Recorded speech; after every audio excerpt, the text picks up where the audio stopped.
تاج لرز رہا تھا، گجرات سنبھل رہا تھا۔ جب فضا میں شور نہ ہو مگر ہوا بوجھل ہو جائے، جب دربار میں ساز بجتے رہیں مگر رعایا کی سانسیں رکنے لگیں، جب بادشاہ آئینوں کے درمیان خود کو دیکھنے میں گم ہو جائے، تو جان لیجئے کہ طوفان کی آہٹ قریب ہے۔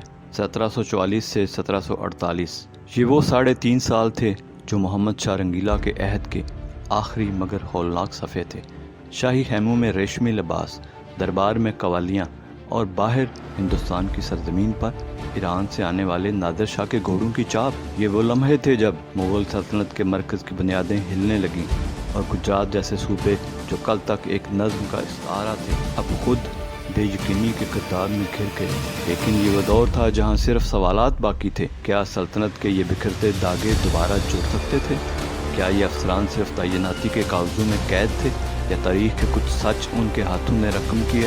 اب ہم انہی افسران کا جائزہ لیں گے جنہوں نے 1744 سے 1748 کے اس بے یقینی کے دور میں گجرات کی باغ تھامنے کی کوشش کی۔ گجرات کے افسران 1744 تا 1748 بکھرتی سلطنت کے آخری نگران 1744 سے 1748 تک محمد شاہ رنگیلا کے زوال پذیر عہد کے آخری برس تھے۔ دہلی کا دربار ابھی باقی تھا مگر اس کی حیثیت اب صرف ایک رسم کی تھی، نہ اختیار باقی رہا تھا نہ انتظام۔ ایسے میں گجرات جیسے حساس صوبے کو چلانے کے لیے مرکز نے ایک منفرد فیصلہ کیا، بیک وقت 3 منتظمین کی تعیناتی۔ مرکز نے جب ایک افسر کافی نہ سمجھا تو بیک وقت 3 افسر بھیجے، دیا رام، کرپا رام اور دیانت رائے۔ ہر ایک کو سونپی گئی الگ ذمہ داری اور امید کہ شاید توازن بچ جائے۔ لیکن کیا 3 ستون اس تاج کو سہارا دے سکتے تھے جو پہلے ہی جھک چکا تھا؟ پھر آئے 2 نئے افسر، لالا امر سنگھ اور شام سنگھ۔ یہ دونوں وہ آخری انگلیاں تھیں جو بکھرتی ریت کو روکنے کی کوشش کر رہی تھیں، مگر وقت رکتا نہیں اور تاریخ رحم نہیں کرتی۔ یہ قسط ہے اس وقت کی جب مغل تاج لرز رہا تھا اور گجرات ان گمنام محافظوں کی آنکھوں میں پناہ ڈھونڈ رہا تھا۔ آئیے جھانکتے ہیں اس خاموش مگر زلزلہ خیز دور میں جہاں نہ تخت کو قرار تھا نہ شہر کو سکون۔ پہلا فیز 1744 تا 1745 3 افسر، 1 شہر۔ دیا رام مالیات کا تجربہ کار معمار۔ دیا رام ایک پختہ کار اور تجربہ کار منتظم تھے جنہیں مالیاتی نظم و نسق، محصولات کی ترتیب اور مالی شفافیت کے لیے جانا جاتا تھا۔ انہوں نے گجرات کے بکھرتے ہوئے خزانے کو سہارا دینے کی بھرپور کوشش کی، لیکن جب سلطنت کا مرکز خود مالیاتی قحط کا شکار ہو تو ایک صوبائی افسر کے ہاتھ کیا آ سکتا ہے؟ دیا رام نے اپنی حکمت، دیانت اور نظم سے نظام کو سہارا ضرور دیا مگر مستقل سدھار ان کے دائرہ اختیار سے باہر تھا۔ کرپا رام عدالت و انتظام کا خاموش محافظ۔ کرپا رام عدالتی اور انتظامی امور میں مہارت رکھنے والے افسر تھے۔ ان کا انداز خاموش، منظم اور تدبر سے بھرپور تھا۔ انہوں نے گجرات میں قانون کی حکمرانی اور شہری امن کے قیام کے لیے کئی اقدامات کیے، لیکن مقامی سرداروں کی طاقت اور دربار کی کمزوری نے ان کی کوششوں کو دبا دیا۔ کرپا رام ان چند افسروں میں سے تھے جو نہ شہرت کے طلبگار تھے نہ اقتدار کے، بلکہ صرف نظم و انصاف کے حامی تھے، اور یہی ان کی اصل پہچان بنی۔ دیانت رائے دفاعی محافظ کا نگہبان۔ جب دہلی کمزور ہو اور گرد و نواح میں شورش کی فضا ہو تو ایک شہر کو محفوظ رکھنے کے لیے کسی مضبوط ہاتھ کی ضرورت ہوتی ہے۔ دیانت رائے وہی ہاتھ تھے۔ انہوں نے گجرات کی فوجی تیاری، چوکی نظام اور مقامی دفاعی امور کو بہتر بنانے میں اہم کردار ادا کیا، مگر نہ وسائل تھے نہ پشت پناہی، فقط ذمہ داریاں اور خطرات۔ دیانت رائے نے اپنی خالص دیانتداری سے گجرات کو ایک بڑے خطرے سے تو بچایا مگر مکمل تحفظ نہ دے پانا اس دور کے لیے مخال تھا۔ دوسرا فیز 1746 تا 1748 آخری 2 افسر، آخری کوششیں۔ دیا رام، کرپا رام اور دیانت رائے کے جانے کے بعد 2 نئے منتظمین گجرات کے نظم کو سنبھالنے آئے۔ یہ وہ وقت تھا جب مغل سلطنت اپنی آخری سانسیں لے رہی تھی اور صوبائی انتظام مکمل بے یقینی کی زد میں تھا۔ لالا امر سنگھ تجارت، محصول اور معیشت کا ذمہ دار۔ لالا امر سنگھ ایک معاشی منتظم تھے۔ انہوں نے تجارتی سرگرمیوں کو فروغ دینے، بازاروں کو فعال رکھنے اور محصولات کے نظام کو سدھارنے کی کوشش کی۔ جب دہلی اپنے دربار کی جھوٹی شان میں الجھی ہوئی تھی تب لالا امر سنگھ گجرات کی زمینی معیشت کو سہارا دینے میں مصروف تھے۔ ان کے دور میں اگرچہ مکمل بہتری نہ آ سکی مگر ایک حد تک معیشت کو جمود سے نکالا گیا اور یہی اس دور کی ایک بڑی کامیابی تھی۔ شام سنگھ امن کا آخری محافظ۔ شام سنگھ ایک سنجیدہ، محتاط اور نظم و ضبط پر یقین رکھنے والے سپہ سالار نما افسر تھے۔ انہوں نے گجرات میں امن و امان کی بگڑتی فضا کو قابو میں رکھنے کے لیے فوجی چوکیاں مضبوط کی، مقامی تنازعات کو روکا اور شورش کی لہر کو دبانے کی کوشش کی۔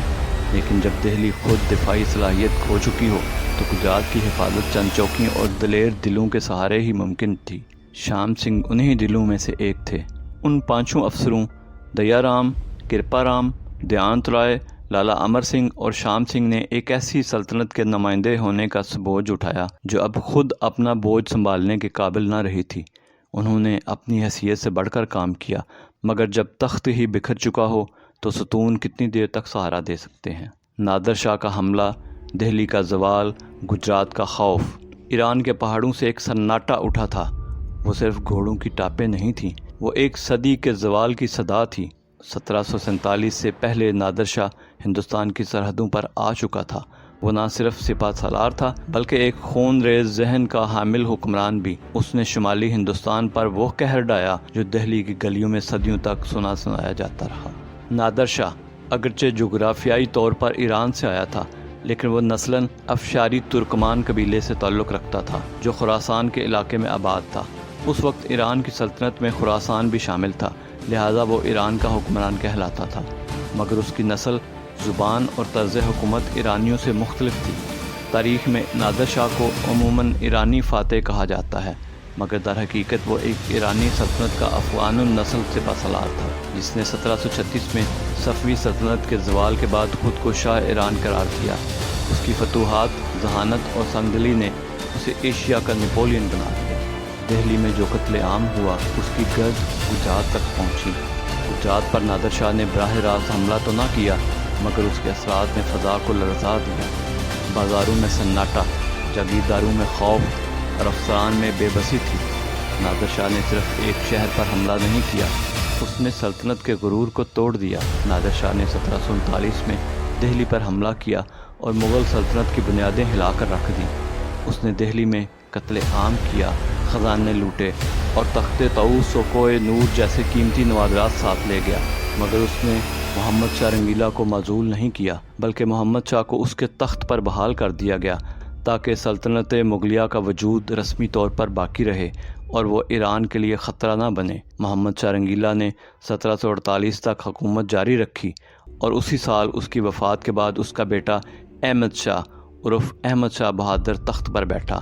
اسی دوران نادر شاہ کے قتل کے بعد اس کا سپہ سالار احمد شاہ ابدالی ایک نئی قوت کے طور پر ابھرا جس نے جلد ہی 1750 کی دہائی میں ہندوستان پر متعدد حملے کیے۔ گجرات کی سانس، سلطنت کی موت۔ یہ وہ دور تھا جب سلطنت کی موت کا اعلان نقارے سے نہیں ہوا بلکہ خاموشی سے ہوا۔ دیا رام، کرپا رام، دیانت رائے اور لالا امر سنگھ، شام سنگھ، یہ سب اس کہانی کے وہ سائے تھے جنہوں نے نظم و نسق کا دیا جلائے رکھا۔